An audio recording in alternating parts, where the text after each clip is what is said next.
Si hace 50 años les hubiesen preguntado cómo serían los coches del futuro, seguro que muchos de ustedes hubiesen pensado en coches voladores.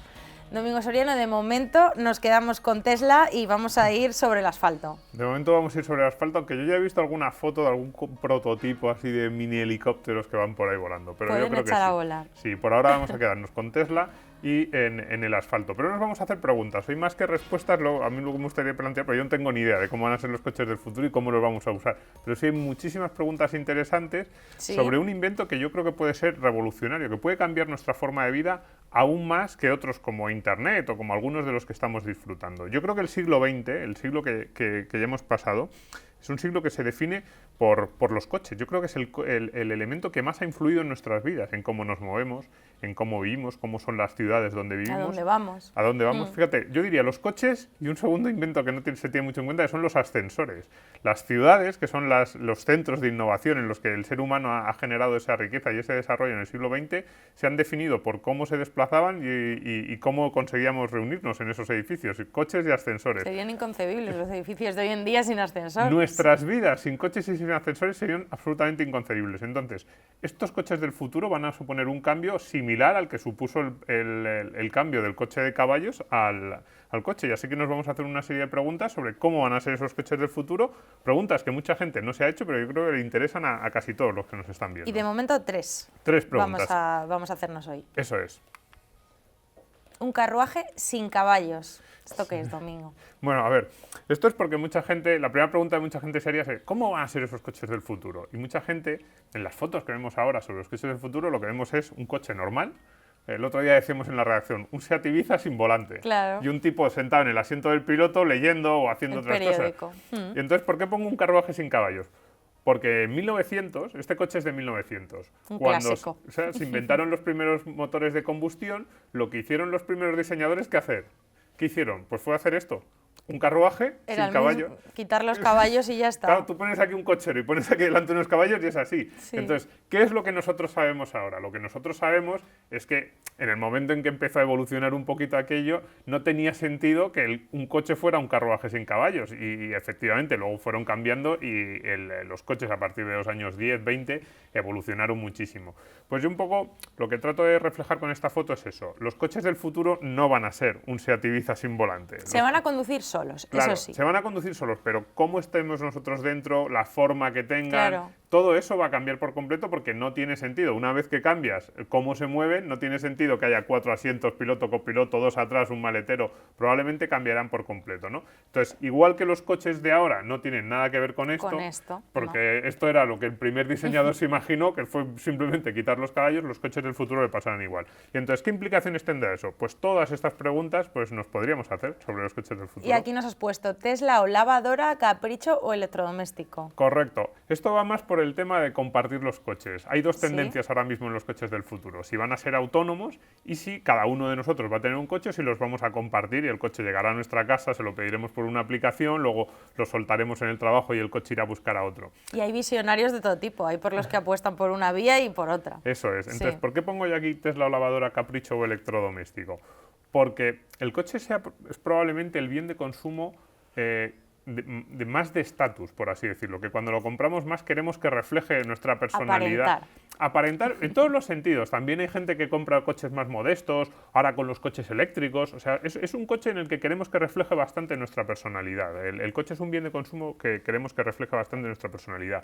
Pero claro, si empezamos a compartir un bien que simplemente sea alquilado unos poquitos minutos al día, vamos a querer que sea un Tesla, ese coche molón que realmente parece que sí que va a dominar el futuro, pero en realidad eso es un bien muy de estatus, un Tesla. O vamos a pensar más en un electrodoméstico, es decir, una cuestión puramente funcional que nos va a dar igual si es más bonito, más feo, rojo o verde. Lo que queremos es que nos lleve de casa al trabajo. Si no va a ser nuestro, quizá vamos por lo práctico. Claro, yo leía el otro día un artículo que decía que se van a vender menos del 40% de los coches que se venden ahora mismo, incluso con más población, incluso con más riqueza, porque la gente ya no va a querer tener su coche propio. Entonces, a lo mejor, esa tendencia que ahora vemos es a coches cada vez más personalizados, más chulos, más que digan más sobre nosotros cambia, porque de repente le decimos, no, yo empiezo a pensar en el coche, dejo de pensar como un bien de estatus y empiezo a pensar como un electrodoméstico. Y si ya puede ser llamativa la idea de decir que no vamos a querer tener un coche en propiedad, la de nos dejarán conducir, que has puesto por aquí esta pregunta, ya no es pasarse esto. ¿Nos Bueno, van a quitar el carnet? a ti no te dejan conducir, tú ahora no puedes ir a caballo por la Castellana. No. Claro, tú imagínate, claro, a alguien en 1900 le hubieran dicho, te vamos a prohibir ir por caballo por la mitad de las vías. Y hubiera dicho, ¿cómo? Yo quiero mi caballo. Pues ya no se puede. Ahora mismo, de hecho, la gente que tiene un caballo tiene primero que aprender, ir a un picadero a que le enseñen a montar, y una vez que sabe, solo puede ir por determinadas vías. Claro. ¿Por qué pensamos, una vez que los coches autónomos se generalicen, va a ser mucho más seguro ir en un coche autónomo que un conductor humano? Con lo cual, yo creo que de aquí a 20 o 25 años no me extrañaría nada que empiece a haber países que empiecen a decir, no, como es mucho más seguro el coche autónomo que el conducido por un humano, prohibimos que los humanos conduzcan o los recluimos a determinadas carreteras secundarias y la gente que le guste mucho conducir, pues Que hay mucha gente que le gusta conducir. ir a un circuito, pues igual que ahora se va a caballo, que te vas al campo y tienes unas rutas, pero no puedes ir por la Castellana a caballo, con lo cual, cuidado con esto que la gente dice, no, ¿cómo no nos van a quitar los coches? Cuidado porque, ya te digo, lo mismo pensaría en 1900 alguien que, ¿cómo no voy a poder ir yo a caballo? Pues no puedes. Madre mía, Domingo, qué disgusto le vas a dar a mucha gente. Sí. Si al final se cumple tu augurio. Tercera pregunta, ¿qué haremos en ellos, dentro del coche? Si Claro. no estamos conduciendo, pues tendremos que pasar el rato de alguna manera, ¿no? ¿Qué haremos en ellos? ¿Cómo viajaremos? Yo he oído que hasta 50 minutos se puede ahorrar al día una persona que viva en una ciudad con estos nuevos coches autónomos. ¿Y qué haremos? Pues se está hablando de ver la tele, se está hablando de dormir, por eso yo he unido ¿qué haremos en ellos? ¿Cómo viajaremos? Sí. Yo he oído ya gente que está diciendo que esos coches del futuro nos van a permitir pasar la noche y que eso va a hacer cambiar la forma en que viajemos. Decir, oye, pues voy a aprovechar al máximo porque yo me monto en el coche, me duermo y el coche aparece Claro. en Benidorm, en Y la tú playa. cuando conduces, no solo no te puedes dormir, sino que le dices a tu copiloto que te dé conversación, o sea que el copiloto tampoco se duerme. Más o menos. Sí. Entonces, el pasar del tiempo en el coche, que ahora pensamos, el tiempo de traslado, muchos de esos traslados los pensamos como tiempo perdido. Claro, si el la coche empieza a conducción. conducir con nosotros, empieza a ser tiempo ganado. Podemos empezar a ver la tele, podemos empezar a leer, podemos empezar a hacer cosas, podemos empezar a ver el paisaje, podemos empezar a disfrutar de una forma que hasta ahora no nos lo planteábamos. Con lo cual es mucho tiempo, tanto en nuestro día a día como en esos momentos excepcionales de viajar, que cambia nuestra perspectiva sobre lo que realmente estamos haciendo y sobre el tiempo y cómo lo aprovechamos. Podemos trabajar, hay muchas sí que cosas me gusta. diferentes. Eso te gusta Sí. más. Siguiente pregunta. El fin de los atascos. Muy relacionado con lo que Otra buena hablábamos. noticia. Claro, Pero también. bueno, aquí no hay ni un coche Aquí en no esta hay- foto. Aquí no hay ni un coche. Hemos cogido una foto del Paseo de la Castellana vacío. Pero ¿por qué no es lo que decía antes? Nuestras ciudades están hechas alrededor del coche. Hemos diseñado nuestras ciudades para los coches, con estas grandes avenidas, con los lugares para aparcar, los paseos por los que van los peatones están dirigidos para que no molesten, por así decirlo, los coches. ¿Qué es lo que nos dicen los gurús de los coches autónomos?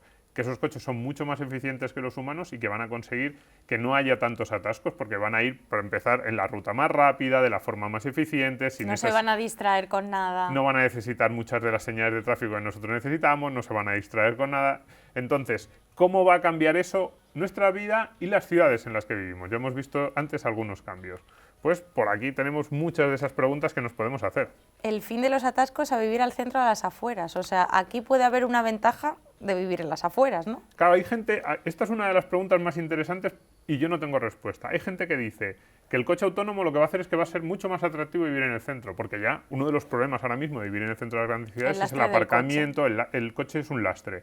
Y hay gente que dice va a ser mucho más atractivo. Hay otra gente que dice que no, que es lo contrario, que precisamente el hecho de que tú puedas ir en el coche trabajando, aprovechando el tiempo, desde que a lo mejor vives en un pueblo a 30 kilómetros de Madrid, pues ahora mismo es una hora perdida. Tú ahora mismo, si vives en ese pueblo a 30 kilómetros de Madrid, sientes Es que cada día desesperante. pierdes una hora en el atasco Sí, sí. de entrada. Sin embargo, si ese tiempo lo puedes utilizar leyendo, trabajando, y si en vez de una hora es media hora, porque ya no hay esos atascos, dice, va a ser mucho más atractivo vivir en las afueras. Entonces, están las dos tendencias, yo no sé con cuál quedarme, eso lo veremos a futuro. Parece que las dos son buenas. Y la Eso. segunda pregunta que te haces aquí, ¿qué hacemos con nuestras avenidas? Y con los parkings, claro, porque ¿cuánto espacio dedicamos? ¿Necesitamos esas avenidas de 4 carriles que estábamos viendo por cada lado en la Castellana? No, y entonces eso es mucho espacio en la ciudad que de repente podemos utilizar para otras cosas.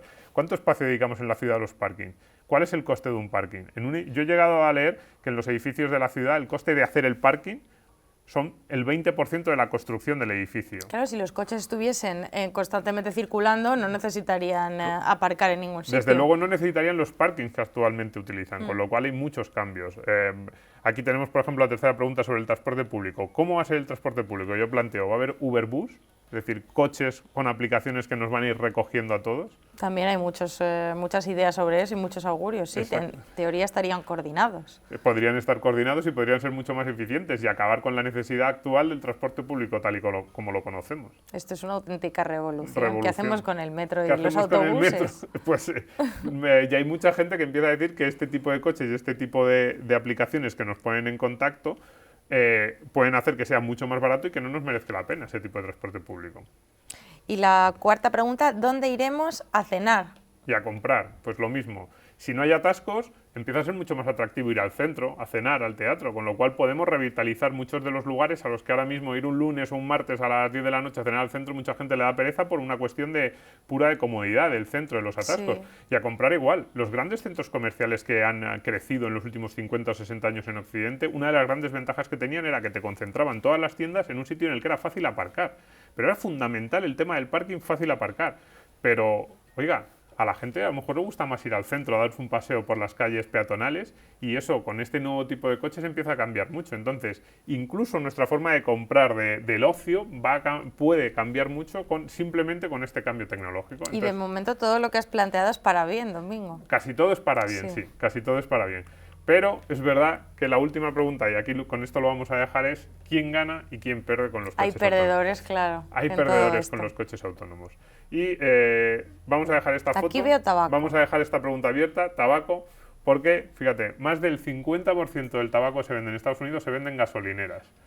Esto le pasa al tabaco, mucha gente habría pensado, ¿qué va a afectar un coche autónomo al tabaco? Pues fíjate si le puede afectar. Y con esto dejamos la pregunta abierta para la semana que viene, que será la segunda parte. ¿Quién gana y quién pierde con los coches autónomos? Perfecto, Domingo, muchas gracias. Gracias.